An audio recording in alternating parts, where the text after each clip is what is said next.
Ang 21 karat gold na Golden Tara na nakita taong 1917 sa Agusan del Sur, matatandaang aksidente lang natagpuan. Parang ganito rin daw halos ang nangyari sa Zamboanga City nung nakita ni Ernesto ang figura sa tambakan sa kanyang bakuran. Itinago niya ito sa loob ng 2 taon, pero lakas loob na ipinapakita ngayon sa pag-asang malaman na kung tunay ba itong ginto. May bigat na 5.5 pounds at taas na 4 inches. May 2 taong nakaukit dito. Ang isa tila nagtatambol, ang isa naman nakasuot ng kakaibang damit. Sakto lang daw ang kita ng mag-asawang Ernesto at Moods na. Kaya nananalig sila na ang mga inaakala nilang antigong ito ang magbibigay sa kanila ng jackpot sa buhay. Isang gabi bago raw nahukay ni Ernesto ang mga ito, na naginip siya ng ginto. Yung panaginip ko noon, yung lupa daw namin doon sa Sagay, Caymagan Province. Bumisita daw ako doon, tapos pagtingin ko, bakit kaya maliwanag yung lupa namin? Kinabukasan, may napansin siyang tila figura na nakakumpol sa lupa sa tambakan sa bakuran ng ginagawa nilang bahay. Hindi ko lang siya una na ma-identify kasi ito balot sa itim. Tinitingnan ko siya. Sabi ko, parang si Mama Mary o kaya si Jesus Christ. Pagkalinis, doon na nagulat si Ernesto dahil tumambad ang figura na kulay ginto. Sabi ko, parang bakal, baka gold ito. Pipicturean daw niya sana ang mga ito, pero laking gulat niya nung Picturean ko lang siya. Ang napindot ko is, video recorder yata yun, ma'am. Sabay may tawa akong narinig.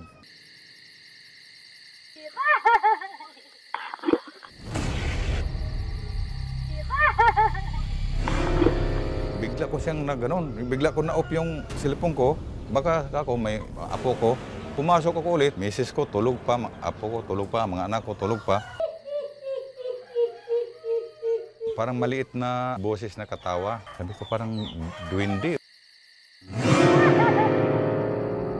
Nung palabas ako na para magbanyo, parang may narinig ako na boses na nagatawa. Parang manipis lang siya. Tapos tumakbo ako papunta sa lolo ko para sabihin na may tumatawa. Simula nung napasa kamay nila ang figura, nagkasunod-sunod na raw ang kanilang mga swerte. Nung nandito na ito sa amin, sa totoo lang, sabi ko, taya muna ako ng swertres. Nanalo ako ng 10,000. Hindi naman ganun kadali sa akin ang trabaho ko at saka yung income. Pero nang dumating po siya, maraming blessing po talaga naramdaman ko. Kahit yung mga manghula, sinabi, siguro daw may mabuting kalooban ang asawa ko. Bakit sa kanya pa nagpakita? Gusto raw ipasuri ng misis ni Ernesto ang munting rebulto, pero tila may pumipigil sa kanila. On the way na po kayo papunta doon, bigla po naghangin ng pagkalakas-lakas. Samantala, ang ganda ng panahon. Nakakatakot, ma'am. Baka ayaw niya magpa-test. Baka nagagalit siya. Pinatignan pangaraw nila ito sa albularyo. At nagulat sila sa sinabi nito. Sabi niya, bakit ka tumawa? Tumawa lang ako dahil sa tagal ng panahon, nakalabas na kami. Ayon sa albularyo, nagmula pa raw ang mga ito sa 14th century at 18 karat gold daw ang mga ito. Kumalat ang kwento tungkol sa mga kulay gintong figura. Kaya meron na raw nag-alok sa kanilang bilhin ito hanggang 4 na milyong piso. Nandito ngayon yung buyer. Babayaran nila ng kahit 200,000, nag-offer sila. Hindi po ako pumayag. Kapag bayaran nila ito ng 4 to 5 million, papayag na ako. Hindi ko naman inisip na habulin nila yung ganun presyo. Pangbili ng mga lupain para makabigay naman sa mga kapatid, mga anak, mga apo, mga kaibigan. Picker ang tawag sa mga taga-suri ng mga bagay-bagay at sa halaga ng mga ito. Katulad ni Kyle Gianan. Sa tingin niya, ang hawak ni Ernesto posibleng nagmula sa West India. Itinuturing daw itong Dokra art. A type of metal casting started around 4,500 years ago pa yun eh. We need to figure out kung bago siya or luma. Kung magkataon daw, lagpas 100 taon na ang tanda ng mga ito. The motive of Dokra art is folk culture lagi. So, yung mga nangingisda or kasama niya yung anak niya or nagplay ng instrument, father and son working probably. Dito sa Pilipinas, sadly, it doesn't go higher than 8,000, 9,000 pesos. Pero pakiramdam ni na Ernesto, mas mataas ang value nito, lalo na kung mapapatunayang totoo itong ginto. Inilapit namin sila sa mga alahera sa Zamboanga kung tunay raw itong ginto kapag pinatakan ng sulfuric acid. Hindi ito dapat mag-iiba ng kulay. Ganyan, bronze. Pero mas na ganito, wala na talaga. Wala na. Ito yung gold. Kiskis ko ito sa bato. Para makasiguro, ikiniskis ng alahera sa bato ang mga imahen at sunod ang mga itong binuhusan ng sulfuric acid. Ang resulta, Mawawala yung bronze. Gold na lang ang dyan. Yung dala ninyo, bronze lang talaga. Pag ibenta ito, wala itong halaga. Ito ang original na gold.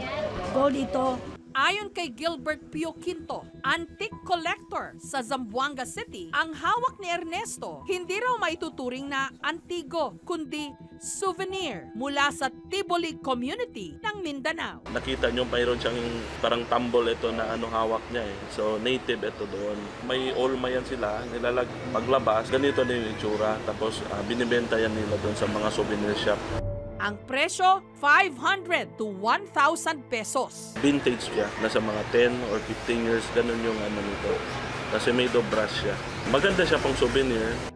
Alam ko na Tiboli itong ganito. Plano ko nito, babalik ko na siya doon sa bahay-bahay na pinagawa ko. Ganun pa rin, naalagaan pa rin siya. Sa kinang ng kahit na anong kagamitan, marami ang nasisilaw. Pero tandaan, hindi lahat ng kumikinang ginto. Thank you for watching, mga kapuso. Kung nagustuhan niyo po ang videong ito, subscribe na sa GMA Public Affairs YouTube channel. And don't forget to hit the bell button for our latest updates.